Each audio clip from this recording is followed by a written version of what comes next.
I'm feeling pretty busy right now. A bit overwhelmed from an upcoming art exhibition and Mural to the arts festival, and also while instructing art classes. There's a lot going on.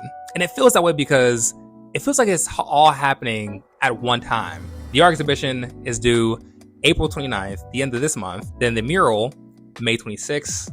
And then the arts festival is June 5th to June 8th. And I'm doing that while I instruct art classes and manage social media at an all-age art studio. There's a lot going on. I aim for this though. My aim is to get more and do more art opportunities. And so this is why I said yes to these things, because I believe I can do them. Even though they're all in one spot, let's dive in to me talking about these topics while I show you what I'm painting for the upcoming festival and exhibition. Let's jump right in. Let's start off with the art exhibition. Now, this was not in my current plans to do this art exhibition.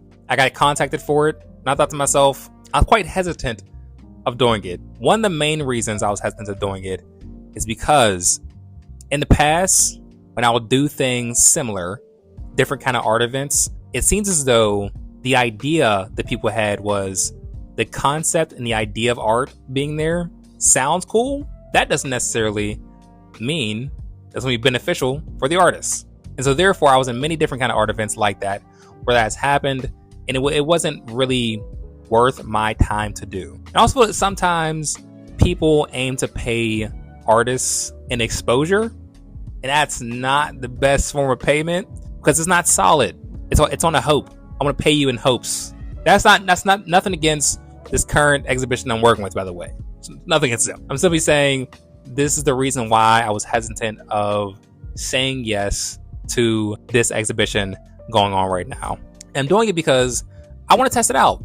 It's running for 6 months, and there's not much I can lose in it. And also, other events in the past, it seems as though they're getting more out of it than the artists sometimes, because they're not paying you to be there.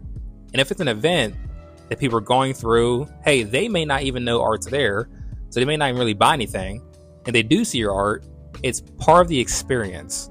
Therefore, the people who are curating the event are getting more out of it because the people walking through are getting the experience of looking at art, even if they don't buy anything. Now, it's due April 29th at the end of this month.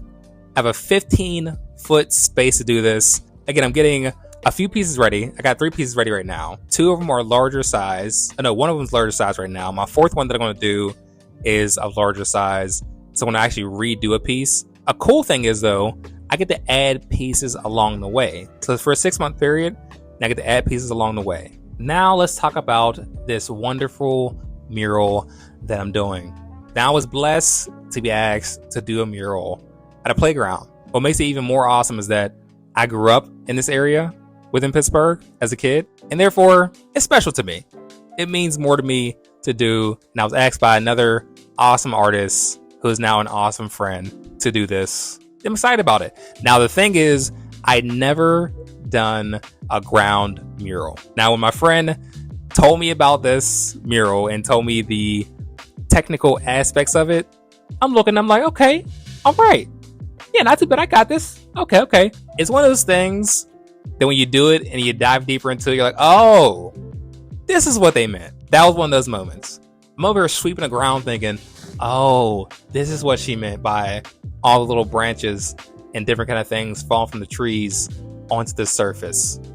And then when you sweep them off to the side, the wind blows them back. I see what's going on here. And then when you do paint something on the ground, I forget and I step on it. That's the kind of things, but it's that's what she meant. I'm learning those things. And another different thing about it is I'm also using her design. Initially, there were different plans on this mural and also to take over her design on doing it. So it's cool because I also get to paint in a different way. And this is more like an abstract kind of style in a way too, and more colorful.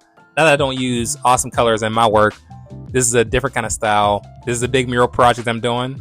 I believe I can get it done. That's the fun and challenge.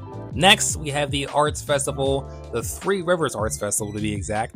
And I actually made a video on this, my previous one. And so I talk more about that in there. So I'm kind of going to skim across it in this one. If you haven't seen the previous one, simply what I'm doing is I'm preparing original art, then also art prints. And that's really about it. The thing is, though, what makes it challenging is that I don't have much original art. Actually, I do, although it's in a different style. And the thing is, I don't want to present that style because I want to show a consistent theme that I have going on here. It's as though someone walks into a store and they see a theme going on. I don't want to have two different art styles to where it almost looks like there's two different artists in my booth. It's not the goal. I want someone to walk into the booth and feel immersed in it and feel as though they walked into something that has consistency and a brand.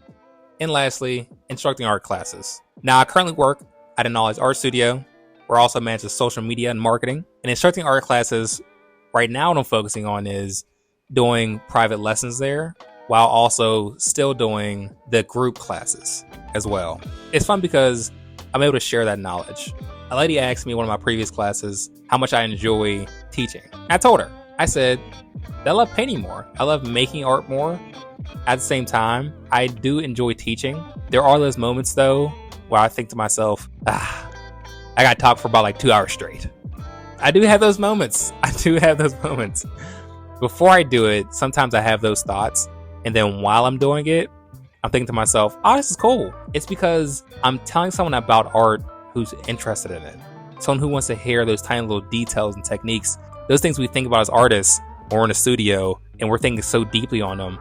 And we typically sometimes don't have people to share that stuff with. That's what I got going on. And yeah, it feels like a lot because it's all happening at one time. This is sort of a life update video, if you will, where I'm simply talking about the latest things that are going on and how I'm going about approaching them. I got the art exhibition coming up, which I'm kind of excited for. The Mural, the Playground Mural to be exact. The 3 Years Arts Festival. Then also doing that while I instruct art classes and manage social media at an all-age art studio. And that's what's going on. I didn't talk too much about the social media part. That's more so less of the focus that I'm going for right now with this particular thing and with art business stuff. I also want to throw it in there though, because it's something that is in the schedule of what I'm doing, which can make it a sort of obstacle. If you're doing something similar to these things, or you got some things that are going on, and you feel kind of overwhelmed, let me know. Let's talk about them. Also, don't forget to like and subscribe, and I'll see you next time.